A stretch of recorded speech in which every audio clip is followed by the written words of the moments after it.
BJP का राष्ट्रीय अधिवेशन, सीएम धामी ने अधिवेशन में लिया हिस्सा। आज अधिवेशन में रखे जाएंगे कई राजनीतिक प्रस्ताव। लोकसभा चुनाव को लेकर कांग्रेस में सरगर्मियां बढ़ी। हरिद्वार में स्थानीय और बाहरी की लड़ाई हुई तेज। स्थानीय और बाहरी की लड़ाई में कूदे हरीश रावत।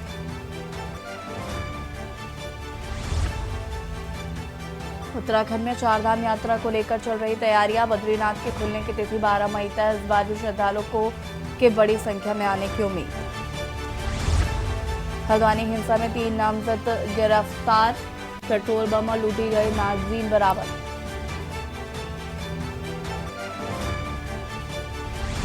हल्द्वानी हिंसा में घायल पत्रकारों को आर्थिक सहायता देने की मांग। श्रमजीवी पत्रकार यूनियन अध्यक्ष ने सीएम को सौंपा ज्ञापन।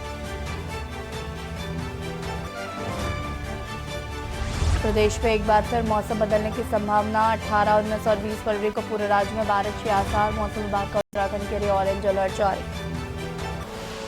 आप देख रहे हैं के न्यूज, खबरों का सारथी।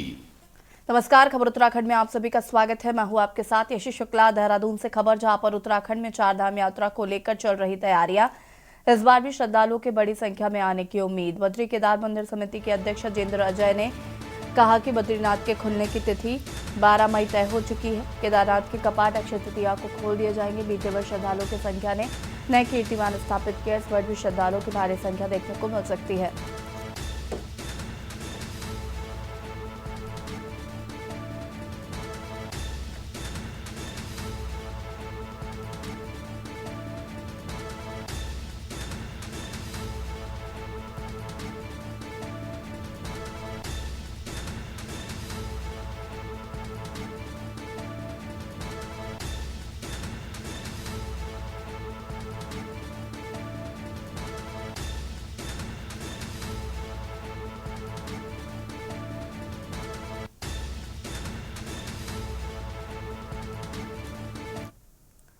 बंगलौर कोतवाली क्षेत्र के नानसर में गंगोत्री पेपर मिल में देर रात अचानक आग लग गई, जिससे क्षेत्र में हड़कंप मच गया है। आग लगने की सूचना दमकल विभाग को दी गई, जिसके बाद हरिद्वार से दमकल की गाड़ियां मौके पर पहुंची, लेकिन आग इतनी भयंकर थी कि उत्तर प्रदेश के मुजफ्फरनगर से भी दमकल की अतिरिक्त गाड़ियां बुलाई गई, तब कहीं आग पर काबू पाया जा सका।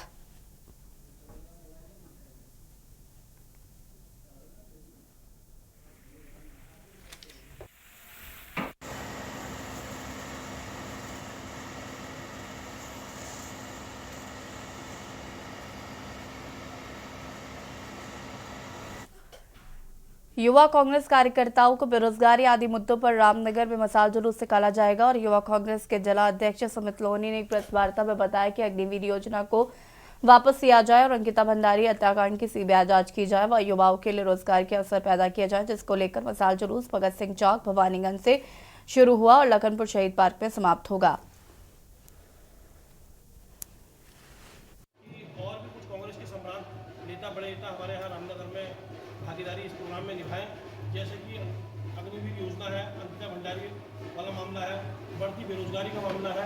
देखिए, हम 19 तारीख को रामनगर में एक बड़े लेवल पे मसाल रैली निकाल रहे हैं और मसाल रैली निकालने का मकसद यह है कि देश में जो अग्निवीर योजना है उसको वापस लिया जाए, अंकिता भंडारी जैसा जघन्य अपराध उसकी सीबीआई जांच हो और प्रदेश में बढ़ती हुई बेरोजगारी, उसके खिलाफ अन्याय के विरुद्ध न्याय का युद्ध। और हमारे रामनगर में हॉस्पिटल जैसे जो हॉस्पिटल को पीपी मोड में डाल दिया, उसके खिलाफ हम एक विशाल मसाल रैली करने जा रहे हैं। और हमारा सभी युवाओं से आह्वान है कि ज़्यादा से ज़्यादा संख्या में आकर आप मसाल रैली का हिस्सा बने और अपनी आवाज़ को बुलंद करें। इसलिए हम मसाल रैली के माध्यम से घर घर पहुंचने का हमारा मुद्दा है कि और हर एक युवाओं को उनकी जो अधिकार है उनसे लड़ने, उनको दिलवाने के लिए हमारा प्रयास है। कौन कौन लोग इसमें मौजूद हैं? देखिए, अभी हमारी जहाँ तक उम्मीद है, हमारे साथ भुवन कापड़ी जी, प्रकाश जोशी जी, हमारा शीर्ष नेतृत्व जितने भी हैं, हमारी उम्मीद है कि हमारे साथ 19 तारीख को आएंगे और हमारे साथ मसाल रैली का हिस्सा बनेंगे। कांग्रेस पार्टी के खातों को फ्रीज करने के विरोध में एनएसयूआई ने देहरादून में केंद्र सरकार के खिलाफ जमकर प्रदर्शन किया। बीजेपी कार्यालय देहरादून का घेराव करने पहुंचे एनएसयूआई कार्यकर्ताओं की पुलिस से तीखी झड़प भी हुई। पुतला दहन करने निकले प्रदर्शनकारियों को पुलिस ने पहले रोक दिया। इस दौरान पुलिस और प्रदर्शनकारियों के बीच जमकर धक्का मुक्की हुई। इस दौरान कई नेताओं को चोटें आई हैं। वहीं पुलिस की इस कार्रवाई पर कांग्रेस नेताओं ने जमकर विरोध किया है।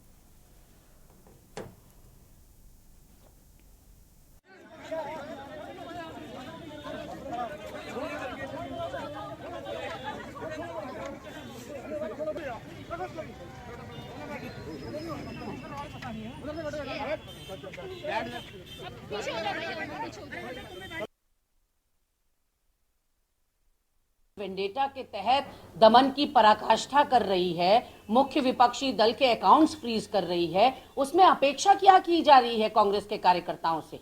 हम घर पर तो नहीं बैठ सकते, हम प्रदर्शन कर रहे हैं जो संविधान हमें इजाजत देता है, और शांतिप्रिय ढंग से प्रदर्शन कर रहे थे एनएसयूआई के हमारे छात्र जो हैं नेहरू कॉलोनी में, और महानगर कांग्रेस कर रहा था सचिवालय रोड इनकम टैक्स ऑफिस जाने की कोशिश कर रहा था, बैरिकेडिंग लगाकर हमेशा की तरह पुलिस प्रशासन ने रोका।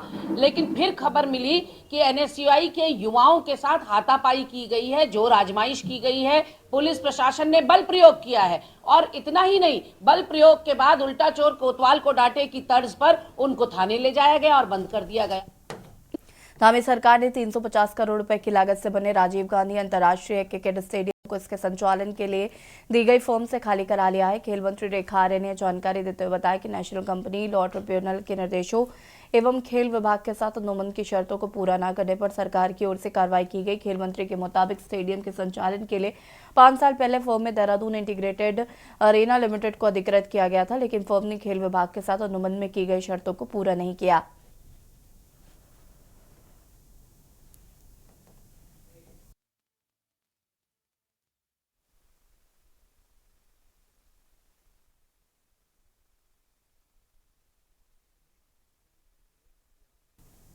और यहाँ रुकेंगे छोटे से ब्रेक के लिए, जल हाजिर होता है।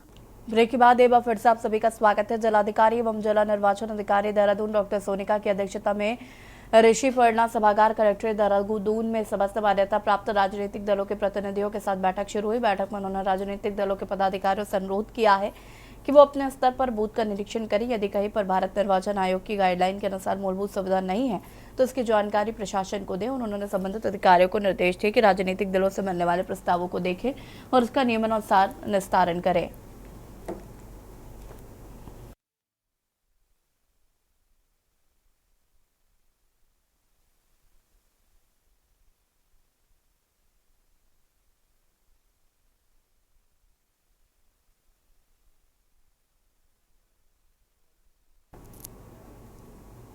आठ फरवरी को हल्द्वानी में हुई हिंसा के आरोपियों को पुलिस लगातार गिरफ्तार कर रही है। इसी के तहत पुलिस ने 14 आरोपियों को गिरफ्तार किया, जिसमें पुलिस द्वारा 3 वांटेड आरोपी शामिल हैं।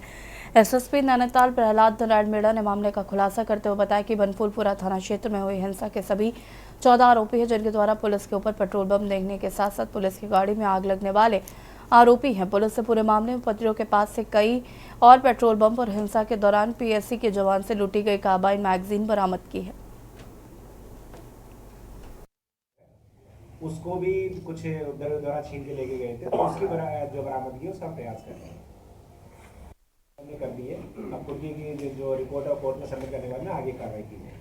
सर इसके अलावा आपके देखिए जो नामजद अभियुक्त थे जिनके कोर्ट से हमने वारंट लिए थे, इनमें से 3 अभियुक्तों को आज हमने गिरफ्तार किया गया है, और इसके अलावा बाकी 11 हमने और अभियुक्त जो तीनों मामलों में मिला के गिरफ्तार किया है। तो आज टोटल जो है 14 लोगों की गिरफ्तारी हुई है, और अब तक इस मामले में 58 लोगों की गिरफ्तारी हो चुकी है।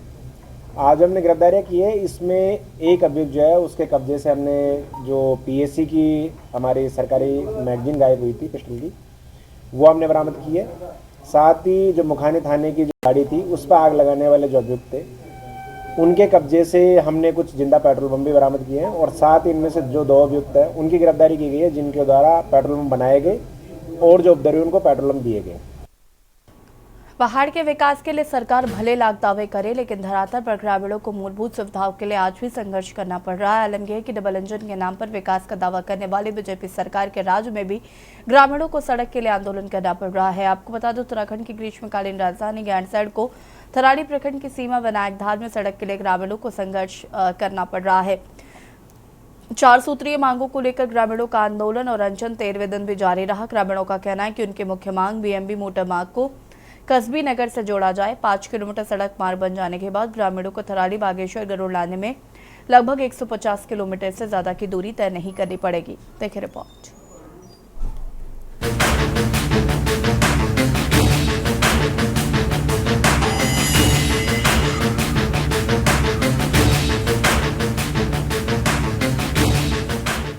उत्तराखंड में लोकसभा चुनाव से पहले सरकार की टेंशन ग्रामीणों के आंदोलन ने बढ़ा दी है। दरअसल उत्तराखंड के ग्रीष्मकालीन राजधानी गैरसैंण और थराली प्रखंड में सीमा विनायक धार में सड़क के लिए ग्रामीणों का संघर्ष चल रहा है।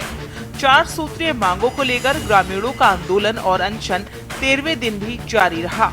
ग्रामीणों का कहना है कि उनकी मुख्य मांग बीएमबी मोटर मार्ग को कस्बी नगर से जोड़ा जाए। 5 किलोमीटर सड़क मार्ग बन जाने के बाद ग्रामीणों को थराली, बागेश्वर, गरुड़ जाने में लगभग 150 किलोमीटर से ज्यादा की दूरी तय नहीं करनी पड़ेगी और क्षेत्र का विकास भी तेजी से होगा। वहीं दूसरी ओर ग्रामीणों का कहना है कि गांव में सड़कें न होने से पूरा गांव खाली हो गया है। बचे हुए ग्रामीण भी सड़क के अभाव में गांव छोड़ने को मजबूर होंगे।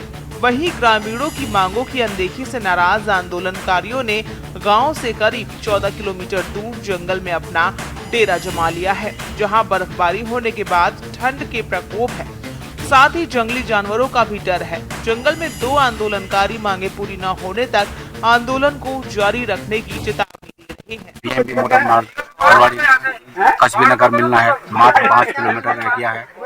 एक चौखुटिया वाली रोड है, माईथान टू चौखुटिया, उसको बिल्कुल क्षतिग्रस्त है, उसमें बहुत नुकसान होना है, बिल्कुल गड्ढे हैं।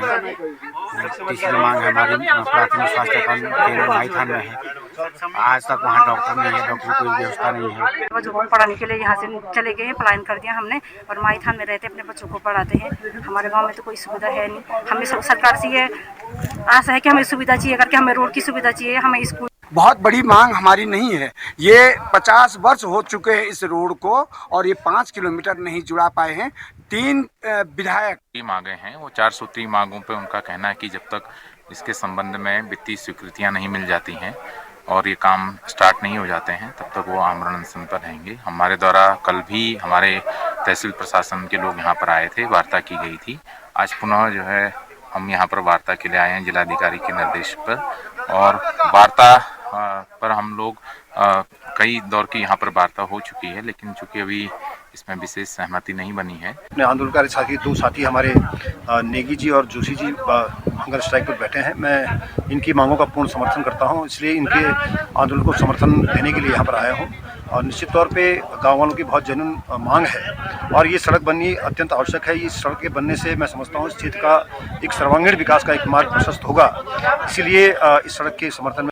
आपको बता दें कि सड़क को लेकर शुरू हुए इस आंदोलन से शासन प्रशासन की चिंता बढ़ गई है। वहीं प्रशासन की टीम ने आंदोलनकारियों को मनाने की और जबरन उठाने की भी कोशिश की, लेकिन विरोध के चलते प्रशासन की टीम बेरंग ही लौट गई। वहीं 2 आंदोलनकारियों की ओर से शुरू हुए इस आंदोलन को अब कई गाँव के ग्रामीणों का भी समर्थन मिल गया है, जिससे ग्रामीण अब एकजुटता के साथ शासन से मांगों को पूरा कराने तक आंदोलन को जारी रखने का दावा कर रहे हैं। ऐसे में सरकार की टेंशन बढ़ गई है। लोकसभा चुनाव में डबल इंजन की रफ्तार से विकास का दावा करने वाली सरकार के राज में सड़क के लिए आंदोलन करने पर विपक्षी दलों ने बीजेपी पर निशाना साधा है। सुनने में आ रहा है कि जो थराली के आसपास के जो गांव हैं, काफ़ी समय से वहाँ लोग धरना पे मतलब प्रदर्शन पे हैं और आंदोलन कर रहे हैं कि हमारे गांव को सड़क से जोड़ा जाए, लेकिन सरकार के प्रतिनिधि हों चाहे सरकार हो, मतलब उनके सर पे जूं तक नहीं रह रही है। इसी प्रकार आप देखिए सड़क की मांग को लेकर यहाँ लोग प्रदर्शन कर रहे हैं, यहाँ उपनल कर्मचारी प्रदर्शन कर रहे हैं, आंगनबाड़ी वाली जो कर्मचारी है वो प्रदर्शन कर रहे हैं, जबकि सरकार ने इन तमाम लोगों को भीड़ का हिस्सा बनाकर हर कार्यक्रम में, माननीय मुख्यमंत्री कार्यक्रम में इन लोगों को ले जाया जा रहा है। कहाँ का मामला बता रहे हैं? हाँ, गैरसैंण का मेरे भी संज्ञान में आया, आज समाचार पत्रों में मैंने भी पढ़ा। तो गैरसैंण तो उत्तराखंड का हृदय है और ग्रीष्मकालीन राजधानी भी है, स्थायी राजधानी की ओर अग्रसर है। ठीक, निश्चित रूप में जो भी उनकी डिमांड्स हैं और जिस चीज को लेके वो अनशन करना पड़ रहा है उनको, वो दुर्भाग्यपूर्ण है। कुल मिलाकर उत्तराखंड में लोकसभा चुनाव से पहले सरकार की टेंशन ग्रामीणों के आंदोलन ने बढ़ा दी है। राज्य गठन के 23 साल बाद भी पहाड़ की जनता को सड़क के लिए आंदोलन करना पड़ रहा है, जो कि चिंता की बात है। ऐसे में सवाल ये है कि आखिर क्यों सरकार ग्रामीणों की मांगों की अनदेखी कर रही है। स्पेशल डेस्क के न्यूज इंडिया। और यहाँ रुकेंगे छोटे से ब्रेक के लिए, जल्द हाजिर होते हैं। ब्रेक के बाद एक बार फिर से आप सभी का स्वागत है। हल्द्वानी में हुए उपद्रव सहित प्रदेश में होती जा रही डेमोग्राफिक चेंज को लेकर रुद्र सेना के संस्थापक राकेश तोमर उत्तराखंड की अगुवाई में संस्था से जुड़े लोगों ने तहसील परिषद में विरोध प्रदर्शन किया, साथ ही अपनी 4 सूत्री मांगों को लेकर ज्ञापन दिया।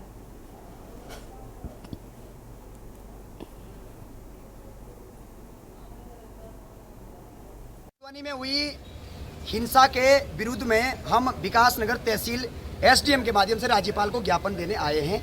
हल्द्वानी में जिन लोगों ने तोड़फोड़ की, पत्रकार पुलिस पर जानलेवा हमला किया, उनको फांसी की सजा का प्रावधान हो। पूरे प्रदेश के अंदर अवैध बसावट पूरी तरीके से बंद हो। नदी नालों में जिन लोग अवैध तरीके से बसे हैं उनको तत्काल प्रभाव से खदेड़ा जाए, उनके अतिक्रमण को तोड़ा जाए। तीसरा, धार्मिक स्थल के में चाहे वो मंदिर हो, मस्जिद हो, कोई भी हो, तत्काल प्रभाव से माइक बंद किए जाएं।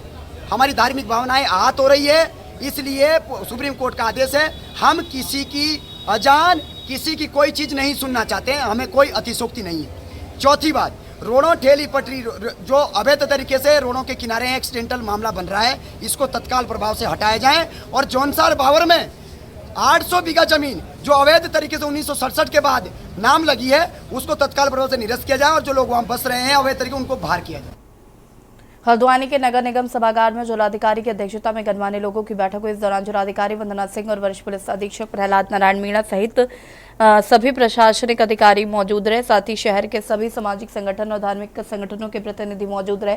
पिछले दिनों हुई बनफूलपुरा हिंसा के बाद से शहर के हालात सामान्य करने व शांति व्यवस्था बनाए रखने को लेकर सभी लोगों ने प्रशासन का साथ दिया। साथ ही भविष्य में इस तरह की घटना की पुनरावृत्ति न हो, इसके लिए जिला प्रशासन को अपने अपने स्तर में सुझाव दिए गए।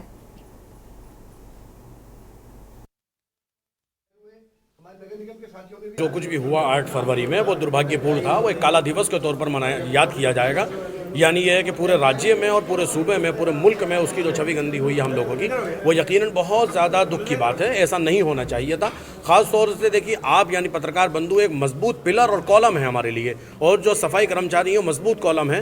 ये तो बिल्कुल निष्पक्ष जाँच करते हैं आप हजरात, हमारा पक्ष रखते हैं। कोरोना यानी समझिए रेलवे वाले मामले में आपने जो रोल निभाया और जो निष्पक्ष हम लोगों की बातें उठाई हैं, आप लोगों के साथ जो पत्थरबाजी हुई और आप लोगों की गाड़ियाँ जली, बहुत ज़्यादा दुख की बात है। साथ साथ सफाई कर्मचारी जो निष्पक्ष तौर पर सफाई का काम करते हैं, सेवा भाव करते हैं, उन लोगों के साथ भी ऐसा हुआ, यकीनन बहुत ज़्यादा दुख की बात है। लेकिन हमें लग रहा था ऐसे मौके पे आप हजरात हमें कोऑपरेट नहीं करेंगे और हमारे जो है सफाई कर्मचारी कोऑपरेट नहीं करेंगे। लेकिन आज की इस मीटिंग में आने के बाद हमारा मनोबल बढ़ा और ऐसा लगा कि आप हजरात जो है, आपके दिलों में बनफूलपुरा क्षेत्रवासियों के लिए कोई नफरत नहीं है। शहर में शांति व्यवस्था क्योंकि बनी हुई है और बनफूलपुरा क्षेत्र से भी अब ज़्यादातर हिस्से से हमने कर्फ्यू पूरी तरह हटा दिया है। सिर्फ रात में थोड़ा सा प्रिकॉशंस हम लोग ले रहे हैं, तो आगे धीरे धीरे माहौल सामान्य होगा, सभी लोग अपने रोजगार वगैरह पर भी लौटेंगे। तो ऐसे में कुछ घटनाएं, कुछ इस तरह के बयान सामने आ रहे थे अलग अलग संगठनों से कि वो किसी एक विशेष वर्ग को जैसे काम नहीं करने देंगे या बायकॉट वगैरह करेंगे। वो चिंताजनक था, उससे शहर का माहौल भविष्य में भी बिगड़ सकता है।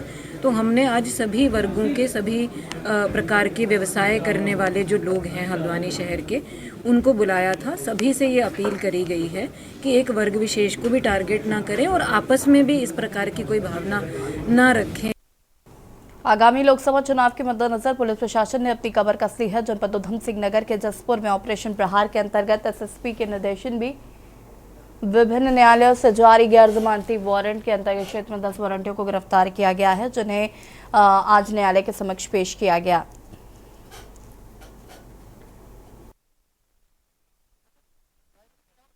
तरह से मुस्तैद है इलेक्शन के मद्देनज़र। इसमें हम लगातार प्रिवेंटिव कार्रवाई कर रहे हैं, जिसमें जसपुर थाने द्वारा बहुत अच्छी कार्रवाई करते हुए 19 वारंटियों को तामील कराए गए, जिसमें 10 वारंटी गिरफ्तार किए गए, जिनमें से 10 के अलावा 9 वारंटी ने रिकॉल करवा अपना वारंट। तो टोटल 19 लोगों पर कार्रवाई की गई है। वही मैं बता रही हूँ कि पूरे सारे थानों द्वारा प्रिवेंटिव पे पूरा जोर रहेगा। इसमें चाहे 60 की कार्रवाई हो, चाहे गुंडा गैंगस्टर की कार्रवाई हो या एनडीपीएस की कार्रवाई हो, लगातार मुस्तैदी से की जाएगी। हेली सेवाओं से जुड़ी एक अच्छी खबर। हल्द्वानी में पिथौरागढ़, मुनस्यारी और चंपावत के लिए 22 फरवरी के हेली सेवा प्रारंभ होने का एसडीएम ने बताया कि डीजीसीए की अनुमति के बाद ये सेवा प्रारंभ हो रही है। इसके पश्चात नागरिक उड्डयन महानिदेशालय द्वारा कुछ अतिरिक्त कार्य के निर्देश दिए गए थे। प्रशासन द्वारा हेलीपैड पर हवाई यात्रा सुचारू चलवाई जाएगी।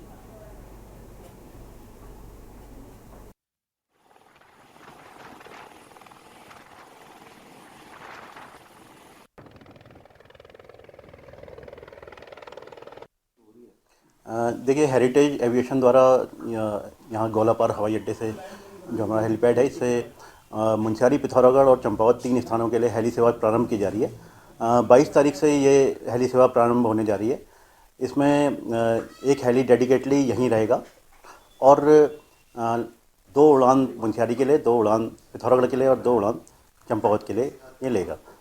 साथ ही जैसा एविएशन वाला हेरिटेज एविएशन द्वारा बताया गया है कि 2500 रुपये इनका किराया चंपावत के लिए, 3000 पिथौरागढ़ के लिए और 3500 रुपये मुनस्यारी के लिए नियत किया गया है।